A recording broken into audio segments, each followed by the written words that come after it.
আজ 18 সেপ্টেম্বর 2024।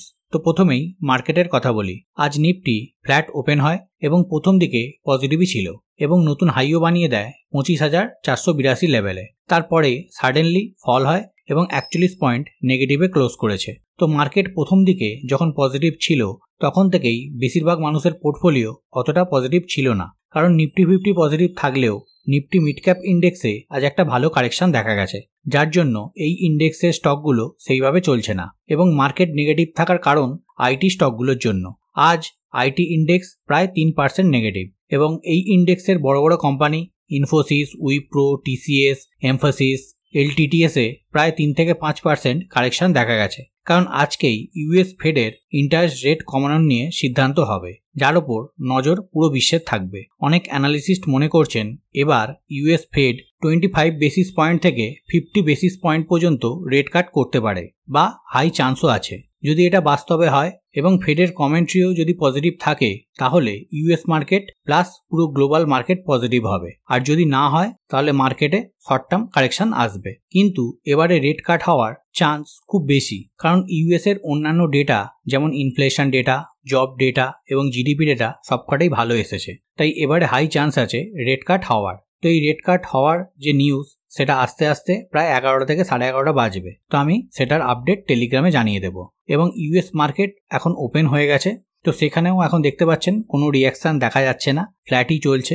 যখনই ডেটা সামনে আসবে সবার প্রথম এখানে আমরা রিয়াকশন দেখতে পাবো এবং সেইভাবে কাল আমাদের মার্কেট চালিত হবে। ইউএস ফেড যদি রেট কাট করে তাহলে এর পিছন বিভিন্ন দেশের সেন্ট্রাল ব্যাংকও রেট কাট করা শুরু করবে, যেটা স্টক মার্কেটের জন্য ভালো এবং ব্যাংকিং কোম্পানিগুলোর জন্য ভালো হবে। তো এবার একটা স্টক রিগার্ডিং আপডেট কভার করব, অনেকে জানতে চেয়েছিলেন, এবং ভিডিও শেষে দুটো স্টকের চার্ট দেখব যেগুলো খুবই ইন্টারেস্টিং লাগছে, চাইলে স্টাডি পারপাসের জন্য দেখতে পারেন। এখানে কোনো বাই বা সেলের রেকমেন্ডেশন নয়। তো টাটা পাওয়ার নিয়ে অনেকে মেসেজ করেছিলেন। অ্যাকচুয়ালি টাটা পাওয়ার নিয়ে দুটো পজিটিভ আপডেট এসেছে। ফার্স্ট, কোম্পানি রিনিউয়েবল এনার্জিতে 75,000 কোটি টাকা ইনভেস্ট করবে নেক্সট 5 থেকে 6 বছরের মধ্যে এবং 2030-এর মধ্যে 15 গিগাওয়াটের বেশি রিনিউয়েবল পাওয়ার জেনারেট করবে। এবং সেকেন্ড, কোম্পানি 400 মেগাওয়াটের একটা হাইব্রিড প্রজেক্ট পেয়েছে মহারাষ্ট্র থেকে, যে দুটোই পজিটিভ। কিন্তু এই বলে কালকেই স্টক প্রাইস বেড়ে যাবে না, এটাকে হোল্ড করতে পারেন, লং টার্মের জন্য খুব ভালো হবে। তো অনেকে আইপিও নিয়ে মেসেজ করেছিলেন। অ্যাকচুয়ালি আমি এসএমই আইপিওর কথা বলবো না। তো 3টে মেনলাইন আইপিও অ্যাপ্লাই করার জন্য এখনো ওপেন আছে, যাদের লাস্ট ডেট কাল মানে 19 সেপ্টেম্বর। তো প্রথম হচ্ছে ওয়েস্টার্ন ক্যারিয়ার্স, এর জিএমপি 36% চলছে, চাইলে এটাকে অ্যাভয়েডও করতে পারেন কারণ জিএমপি কম আছে, কিন্তু ওভারঅল সাবস্ক্রিপশন 14 টাইমস হয়েছে। নেক্সট, আর্কেড ডেভেলপার্স, এটার জিএমপি 66% চলছে, চাইলে এটাতে অ্যাপ্লাই করতে পারেন, এর ওভারঅল সাবস্ক্রিপশন 29 টাইমস।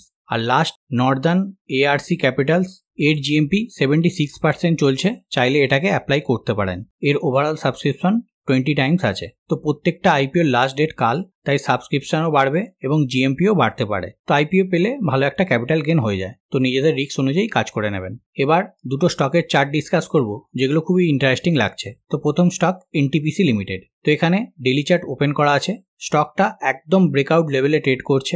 নেক্সট দিনগুলোতে প্রাইস যদি 422 এই লেভেলের ওপর 1 আওয়ারের ক্যান্ডেল ক্লোজ দেয় তাহলে আপসাইড যাওয়ার একটা পোটেন্সিয়াল আছে। এসএল থাকবে লাস্ট সুইং লো এর নিচে, মানে 385 এর নিচে, যেটা প্রায় 9% মতো, এবং এখানেই একটা ট্রেন্ডিং টেল লাইনের স্ট্রং সাপোর্টও আছে, যে লাইনটাকে প্রাইস অনেকবার রেসপেক্ট করেছে। আর ওপর দিকে প্রাইস বাড়ার সাথে সাথে এসএলটাও আপনার ট্রেল করে নিয়ে যাবেন। এবং next stock Godrej Agrovet limited. এখানে ডেইলি চার্ট ওপেন করা আছে।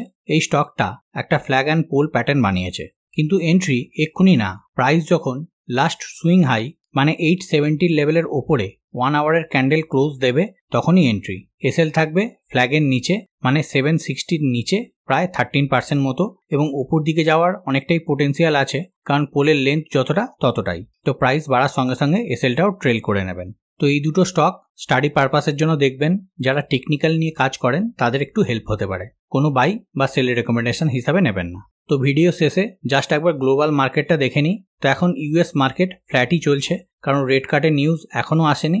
এছাড়া বাকি যে ইউরোপিয়ান মার্কেটের ইন্ডেক্সগুলো আছে সেগুলো প্রতিটাই নেগেটিভে চলছে।